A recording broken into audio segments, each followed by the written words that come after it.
Si tu peux les résoudre, t'aimes bien ça. Est-ce que vous connaissez des mystères dans la parole de Dieu? Oui. Si on les connaît, c'est des mystères. Hein? Enfin, est-ce que vous avez des histoires qui parlent de mystères? Pour reformuler ma question. Ou des histoires dans la parole de Dieu que vous regardez, vous dites ça, c'est vraiment mystérieux, c'est mystère, c'est bizarre. Je ne sais pas, mais la parole dit, puis la parole, Dieu est vrai, Dieu dit la vérité, Dieu ne ment pas, mais c'est quand même mystérieux. Je ne comprends pas. C'est bizarre, je ne comprends pas. Personnellement, je vous donne un exemple. Dans les Écritures, l'histoire de l'argent que Pierre pêche dans la bouche d'un poisson. C'est-tu mystérieux? Oui. Est-ce que vous comprenez la chose? Non. Vous ne comprenez pas, hein? Vous pourrez peut-être faire un message là-dessus, on va fouiller et puis peut-être on va creuser. Mais je vais vous raconter une histoire à ce sujet. Je ne sais pas si c'est vrai, mais je vais vous la raconter. Les gens disent que le poisson que Pierre a pêché, c'est un tilapia. Vous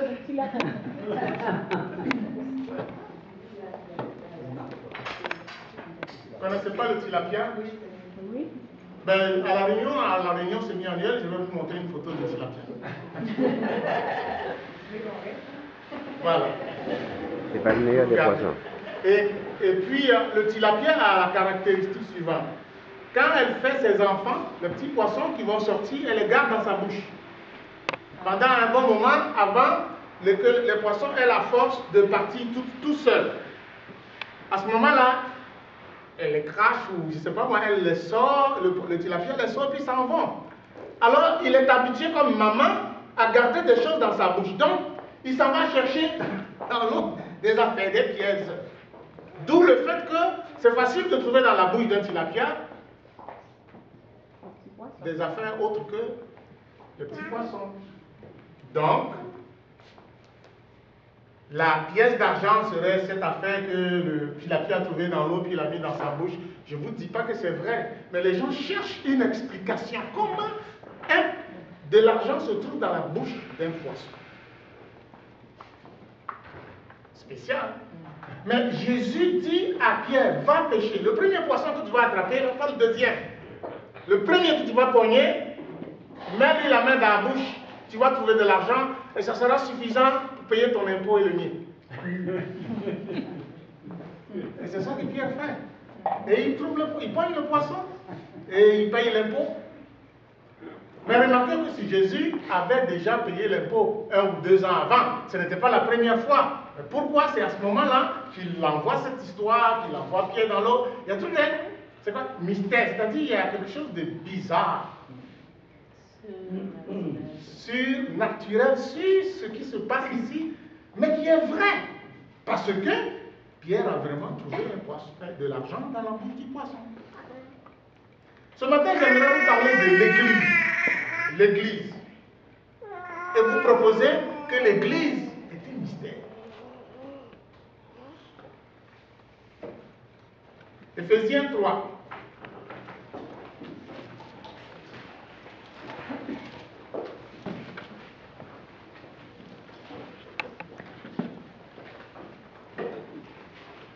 Je vais lire à partir du verset 3 jusqu'au verset 12.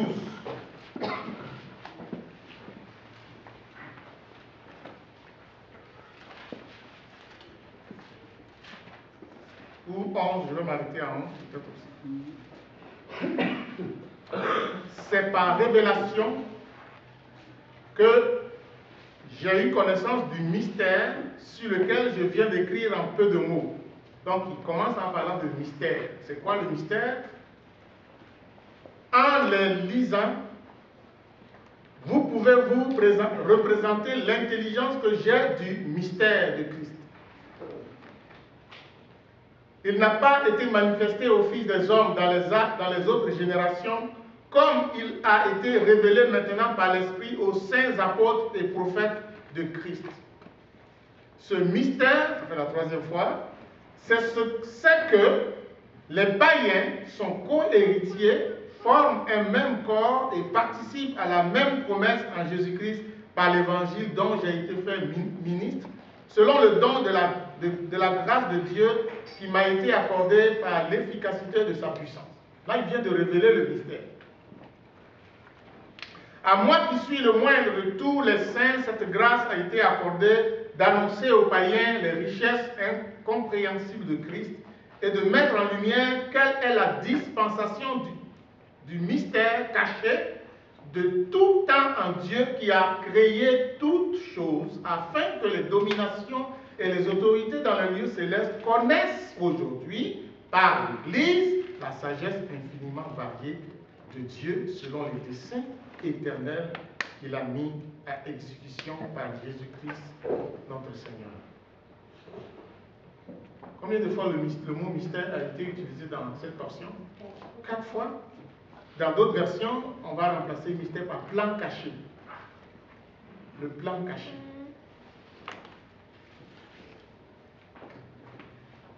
Alors, dans cette portion de la parole, voici ce que l'apôtre Paul dit.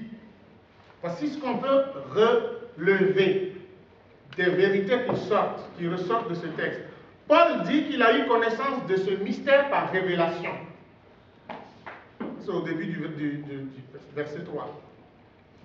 Et il dit, je viens de vous les exposer en peu de mots. Donc il faut reculer. Il faut aller au chapitre 1 ou au chapitre 2 pour savoir, dit, c'est cette révélation que je viens de vous exposer en peu de mots. Donc, ce n'est pas maintenant qu'il va les exposer, il a certainement fait avant. L'autre point, c'est que ce mystère n'a pas été manifesté dans les générations passées, comme il a été révélé maintenant par l'Esprit aux saints apôtres et prophètes. Donc c'est quelque chose qui était caché et qui est maintenant révélé. 1.4. Ce mystère, c'est que les païens sont placés sous le même pied d'égalité que les Juifs. Ils ont droit au même héritage que les Juifs et forment avec les Juifs un seul et même corps. Ils ont part aux bénédictions offertes par Dieu à tous ceux qui entrent en communion avec lui, Dieu, par leur acceptation de l'évangile de Jésus-Christ. Est-ce que là ça va? Et Dieu a fait grâce à Paul de connaître ce mystère caché. Et non seulement de connaître, mais de l'annoncer.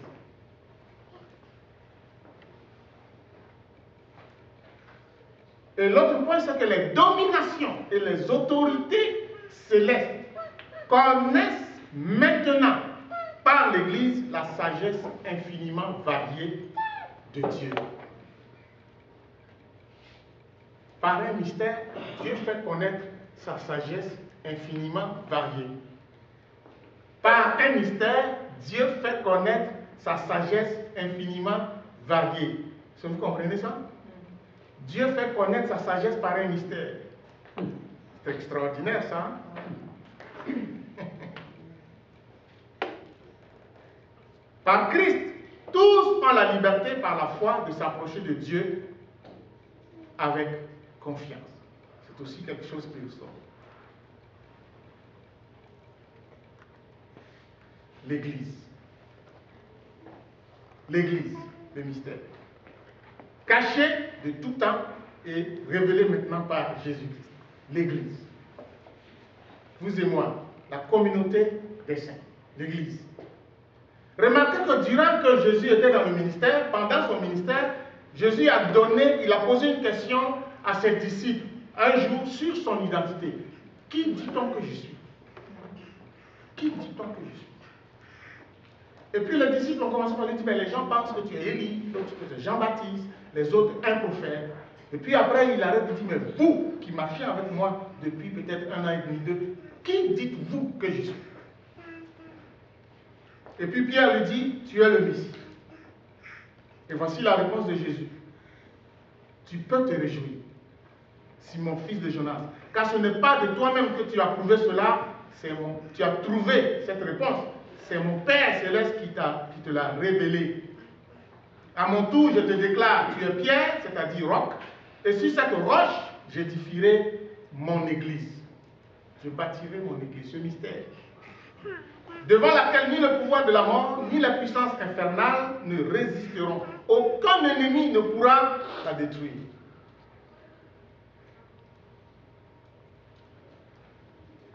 Donc Jésus, à un moment donné, va leur dire, je voulais que les disciples sachent qu'est-ce que je vais faire.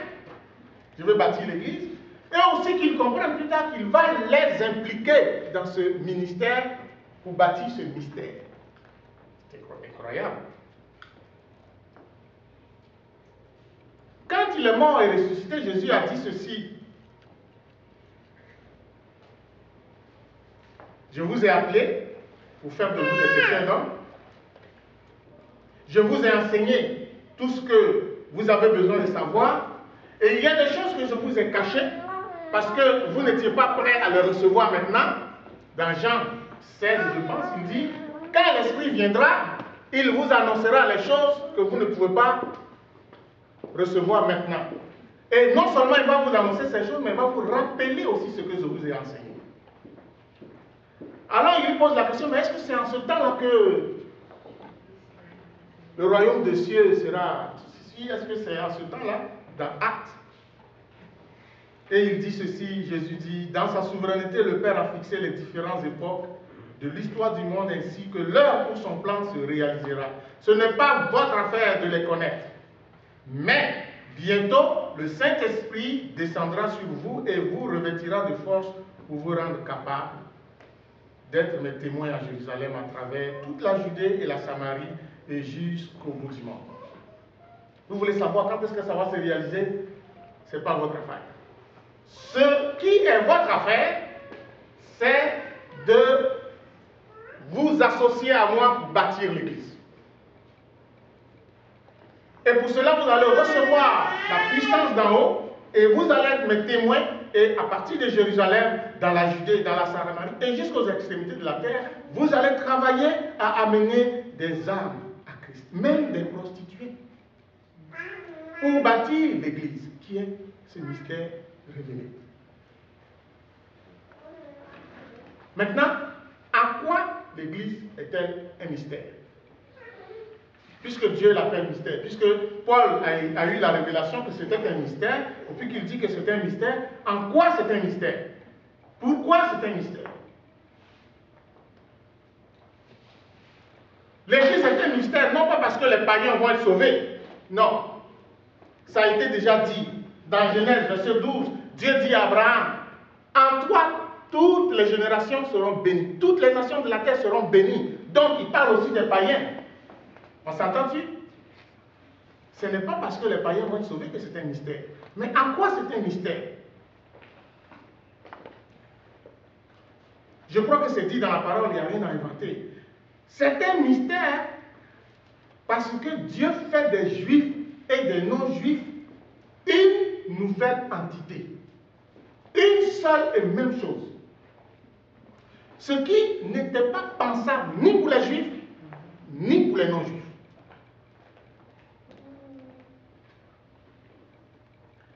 Dieu détruit la séparation entre juifs et non-juifs.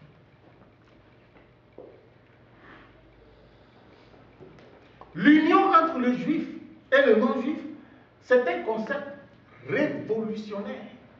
C'est révolutionnaire. Les juifs ne comprennent pas, les païens non plus. D'abord, Paul lui-même, c'est un pharisien. Vous savez que Paul combattait ceux qui n'étaient pas juifs, et même ceux qui osaient suivre cette histoire qu'on appelle le christianisme, cette secte. Pourquoi? Parce que Paul ne pouvait pas comprendre que eux autres et nous autres, nous puissions être ensemble. Ça ne pouvait être que par révélation. Il ne ment pas. Quand il dit que c'est par révélation, ça l'est. Parce que c'est un pharisien converti qui parle.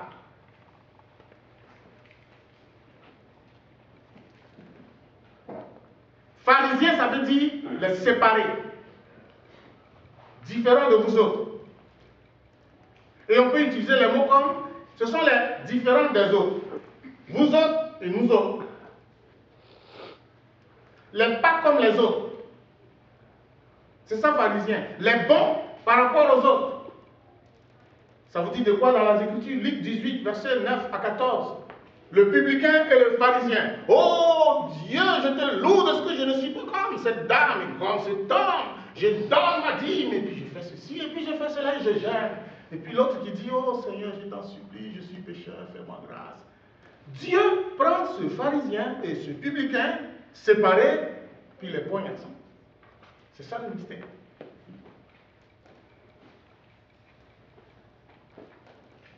L'église, c'est le rassemblement, l'union des pharisiens et des publicains. Ça, c'est révolutionnaire. Des juifs et des non-juifs. 1 Corinthiens 10. Corneille, Pierre, va dire à Corneille de venir. Hey, moi, non, je ne peux pas aller. Je ne peux pas aller, moi. L'Esprit dit, ce que moi j'ai déclaré pur, toi, tu n'as pas le droit de le déclarer non impur. En fait, d'où ça vient ça? Ça vient d'une compréhension du judaïsme.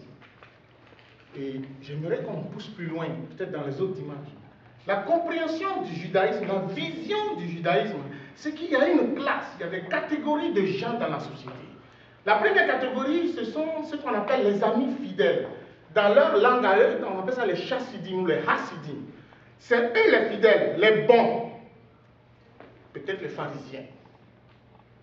Après eux, il y a les chavères, c'est-à-dire les gens d'à côté, les amis, ceux qui peuvent à la limite être avec nous. Et après, il y a les Am-Haretz, c'est-à-dire les gens de la terre, les vauriens, ils n'ont droit à rien. On ne peut même pas les approcher. Il ne faut pas que la femme d'un chavère ni d'un Hassidim invite la femme d'un Am-Haretz à manger ou même lui prête un instrument pour faire quoi que ce soit, sinon l'instrument est impur et n'est plus bon. C'est ça la vision juive. Alors Dieu, il est à côté. Il vient, il a dit non, ça ne va plus être comme ça. Vous, ensemble, utilisez les mêmes instruments, ayez le même amour, ayez la même vision, ayez le même pain. Ça ne marche pas. C'est ça que Dieu, ça ne marche pas là. Quand Jésus a posé la question, les Juifs sont venus, les pharisiens sont venus, c'est qui mon prochain? C'est qui mon prochain? Jésus a dit, ben, je vais vous raconter une histoire. Et vous voyez, il ne prend pas un chassidim, ni un chavère, mais Jésus va prendre un Am-Haretz. Et puis il va raconter l'histoire de qui? Le Samaritain. C'est un Am-Haretz. Puis il dit, voilà, un Am-Haretz était couché, battu à demi-mort. Et puis maintenant, voici les chassidim et les chavères qui passent. Oh! Oh! Puis ça dévie. Et puis voilà un autre qui arrive. Le Samaritain qui arrive. Celui qu'on ne considère pas le Am-Haretz, puis qui arrête, puis qui prend soin de lui. Puis Jésus, à la fin, leur pose la question. C'est qui est le prochain de qui?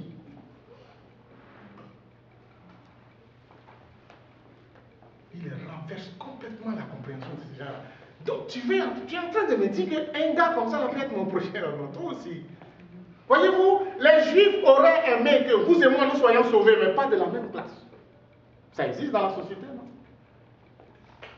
Ils n'avaient pas de problème que les païens soient sauvés. Mais qu'ils soient sauvés au 2e étage, nous on est au 5e, ça marche. Mais qu'ils soient au même étage que nous, ça ne marche pas. C'est ça le mystère. Dieu prend ce qui n'est pas considéré et ce qui semble considéré, et qui en fait les deux n'ont rien parce qu'ils n'ont pas droit à ça, ils sont tous les deux pécheurs, puis les mères ensemble dit apprenez à vous aimer parce que moi je suis le Dieu d'amour qui vous sauve, vous les deux ensemble. Et c'est extraordinaire.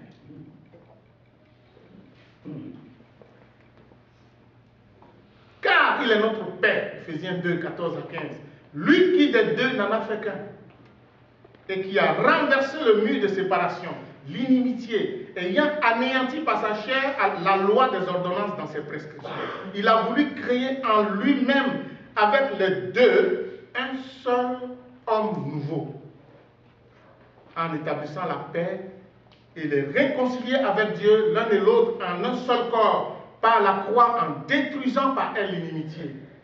Colossiens 3, verset 11 va dire, il n'y a ici ni grec, ni juif, ni circoncis, ni incirconcis, ni barbare, ni chiite, ni esclave, ni libre, mais Christ est tout et en tous. Et Paul, quand il commence dans Éphésiens, il dit, en lui, nous avons ceci. Il est en train de préparer son affaire, là, inspiré par l'Esprit. En lui, nous avons cela. En lui, nous avons cela. En lui, nous avons cela. Parce qu'il est en train de l'amener à dire, mais en lui, nous avons cela tous ensemble. Et c'est beau ça. Qui aime l'Église?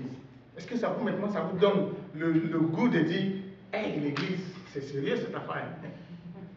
C'est mon but. C'est mon but ce matin.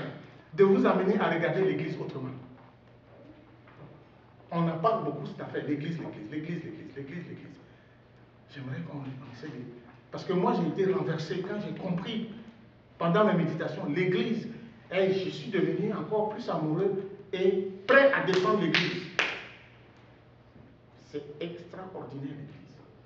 Elle a des problèmes, j'en conviens, mais c'est beau pareil. Amen, merci. Pourquoi donc faut-il rester attaché à l'Église? Alors là, je vais emprunter aux catholiques cette expression. Hors de l'Église, point de salut.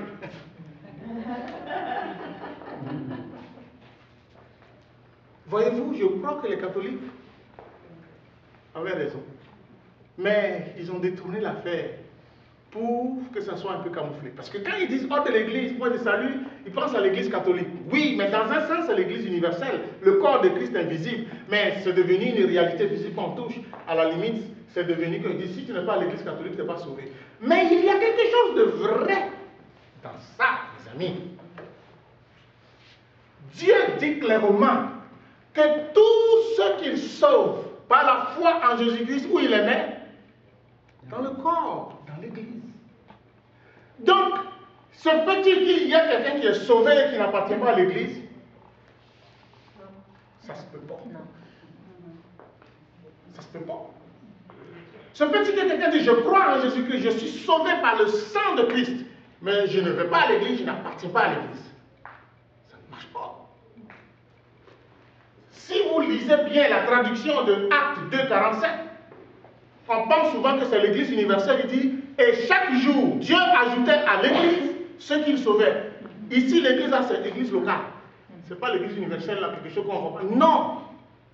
Chaque jour, Dieu ajoutait à l'Église visible, où on peut aller l'adorer, enseigner sa parole, vivre, chanter, alléluia. Il ajoutait là ceux qui sauvaient. Et si tu es chrétien et que tu n'es pas à l'Église, il y a un moyen, comme on dit au Québec, un moyen problème. C'est ça? On dit ça comme ça?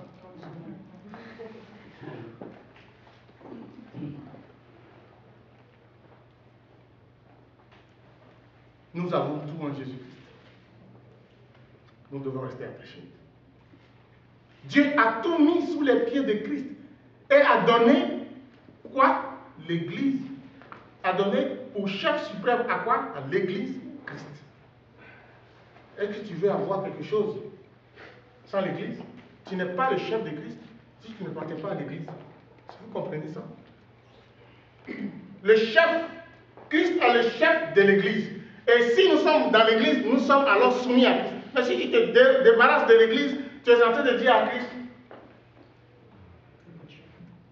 tu n'es pas mon chef. C'est sérieux l'affaire. Mon but, c'est de vous faire comprendre, de nous faire comprendre. C'est bon, l'Église, c'est important. Regardons pas et fuyons pas parce qu'il y a des chicanes.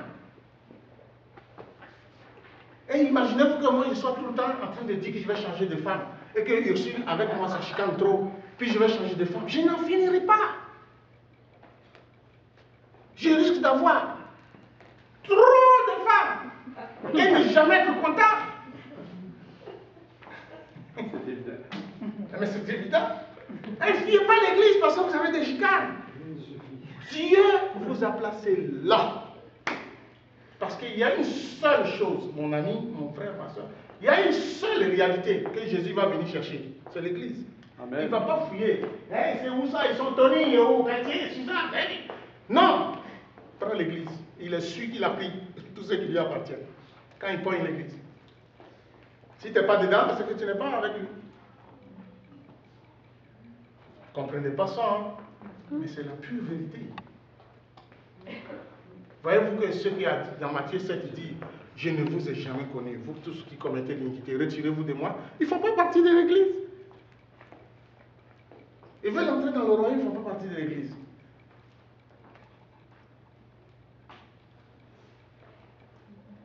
Ça va-tu? Ouais. Ça va.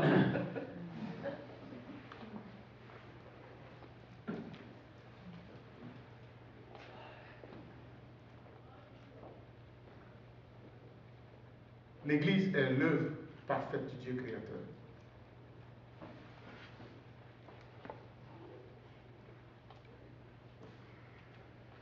Nous sommes édifiés sur le fondement des apôtres et des prophètes.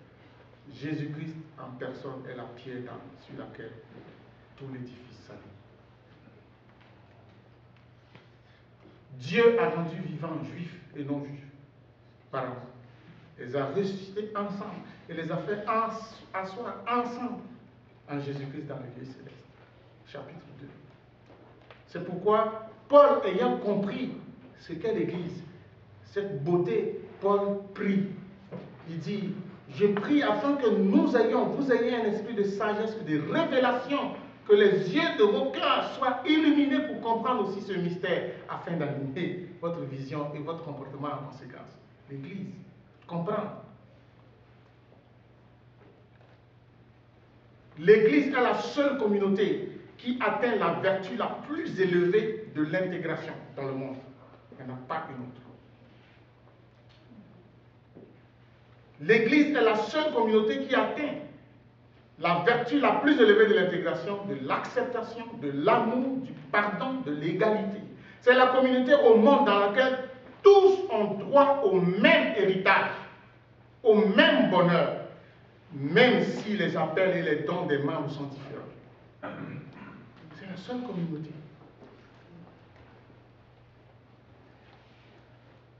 C'est que vous réfléchissez en même temps que je parle. Mais les dons ne font pas de différence. Ce n'est pas parce que tu as des dons de pasteur, de prophète, de prédicateur, de ceci, tu as fait beaucoup, tu voyages beaucoup. Ça ne te donnera pas plus que moi dans le royaume. Parce que Dieu va juger chacun de nous en fonction de ce à quoi il nous a appelés. Et si chacun a été trouvé fidèle, il dira la même chose. Bon et fidèle serviteur, entre dans la joie de ton maître. Point à la ligne. Amen. Amen.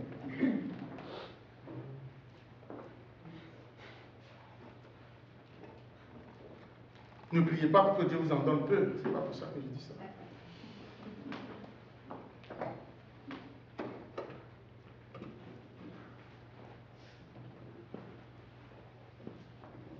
La puissance et la sagesse de Dieu agit à travers le mystère qu'est l'Église.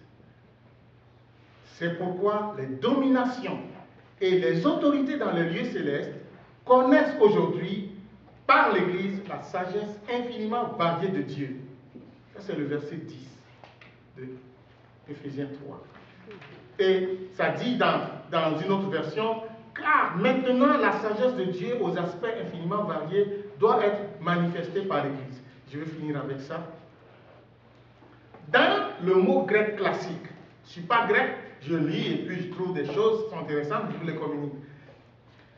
Le mot qui est traduit par l'expression infiniment variée, la sagesse infiniment variée, c'est le mot polypoikilos. Polypoikilos, grec. Et ce mot veut dire la beauté d'un motif qui a été brodé ou la variété de couleurs des fleurs. Oui. C'est la beauté d'un motif qui a été brodé. Les motifs, là, souvent, c'est brodé avec des couleurs différentes. Ou la beauté de couleurs des fleurs. Donc, la sagesse infiniment variée ne se réfère pas à la rédemption en tant que telle. Mais la sagesse infiniment variée de Dieu que les dominations vont voir, elle se trouve dans la nouvelle relation qui existe entre les croyants et juifs et non-juifs, qu'ils forment un seul corps, une beauté, forment un seul corps. Alors moi j'appelle l'Église une broderie de Dieu. Amen. C'est une broderie aux couleurs variées et extrêmement belle, si on sait regarder bien comme il faut. C'est comme ça quand les autorités, les anges bons ou mauvais regardent l'Église, ils disent waouh, je ne connais pas au monde quelqu'un qui est capable de prendre des êtres aussi différents et d'en faire une unité. C'est ça qui les émerveille. Ce n'est pas seulement le fait qu'il les a sauvés, mais il fait une unité avec. C'est extraordinaire. Je termine en disant ceci. Nous les chrétiens, nous qui sommes l'Église, je crois que nous ne savons pas vraiment l'importance de l'Église, ou que ça nous échappe souvent. De l'autre côté, Satan le sait très bien. J'ai l'impression que Satan connaît mieux l'Église et l'importance de l'Église et la beauté de l'Église mieux que nous, les enfants de Dieu qui formons l'Église.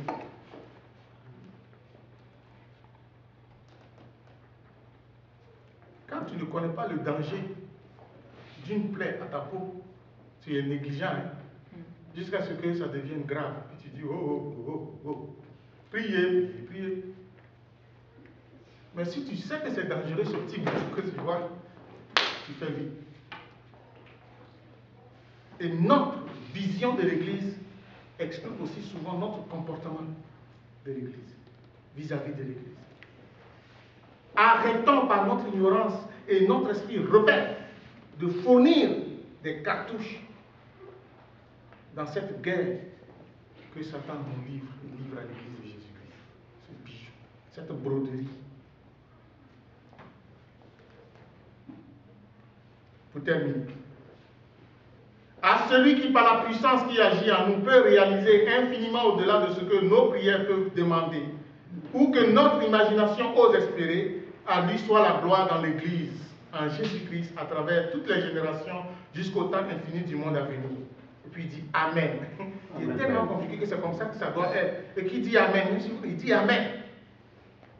La gloire de Dieu se manifeste dans l'Église par le fait que ceux et celles qui ont expérimenté le salut vivent ensemble dans l'unité, servent ensemble dans l'harmonie et adorent Dieu ensemble sans discrimination. Amen. Quand les anges, les dominations, bonnes ou mauvaises, regardent l'Église et puis ils voient ça, ils sont stupéfaits, complètement battus. Ça, c'est le mystère de Dieu. La puissance de Dieu qui se révèle dans l'Église. C'est pourquoi Paul conclut sa prière par Amen, pour dire, c'est ça, c'est comme ça que ça doit être. L'unité de l'Église sera le sujet pour dimanche prochain. Maintenant qu'on connaît l'importance de l'Église, j'espère, et je vais terminer en priant. C'est ma prière. Quand j'ai fini ça, je dis, Seigneur, aide-moi à aimer l'Église comme tu l'aimes, à la voir comme tu la vois, à entrer, à en parler comme tu le ferais, et à la défendre comme tu la défendrais. Ouvre les yeux de mon cœur pour que je comprenne ce mystère. Et que ta gloire soit dans l'Église, non pas dans moi. Parce que si elle est dans l'Église, elle sera aussi dans moi. Mais est-ce que si elle est en moi, elle est nécessairement dans l'Église? Paul dit, ta gloire dans l'Église. Que ta gloire soit dans l'Église. J'y trouverai mon bien et mon bonheur. Véritablement. Reviens et établis l'unité en notre sein. Moi, je t'en supplie au nom de Jésus-Christ.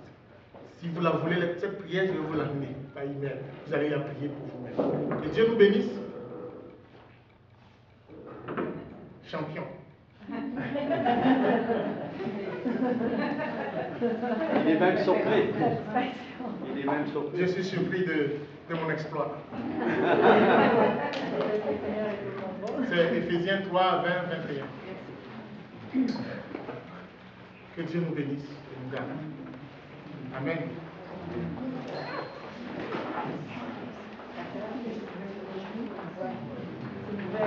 À 1h15.